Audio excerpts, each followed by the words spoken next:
પોલું છે તે બોલ્યું, એમાં કરી તે શી કારીગરી, સાંડેલું વગાડે તો જાણું કે તું શાણ છે.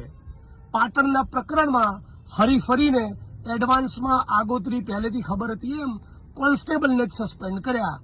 એસપીની ભૂમિકાનું શું, ઉચ્ચ અધિકારીઓની ભૂમિકાનું શું, એટલે જ ફરી ફરી ગુજરાતના તમામ લોકરક્ષકોને, તમામ કોન્સ્ટેબલ, પીએસઆઈ, પીઆઈને કહું છું, તમારા સાહેબોની અને મંત્રીઓની વાતમાં આવશો નહીં, એમના ચાળે ચડશો નહીં, એમના કીધે લોકોને ફટકારશો, મારશો નહીં, ક્રાઇમ બ્રાન્ચની કસ્ટડીઓમાં ટોર્ચર કરશો નહીં, લોકોના સરઘસ અને વરઘોડા કાઢશો નહીં. છેલ્લે વારો તમારો જ નીકળશે. સ્ટેટ મોનિટરિંગ સેલ પણ સસ્પેન્ડ તમને જ કરશે, બદલી તમારી જ થશે, ગુનો પણ તમારી સામે દાખલ થશે. આઈપીએસ અધિકારીને કંઈ થવાનું નથી. એ જ વસ્તુ પાટણના કિસ્સામાં પણ બની. આપના પોતાના પ્લેટફોર્મ લલકારને લાઈક કરો, ફોલો કરો, સબસ્ક્રાઇબ કરો અને શેર કરો.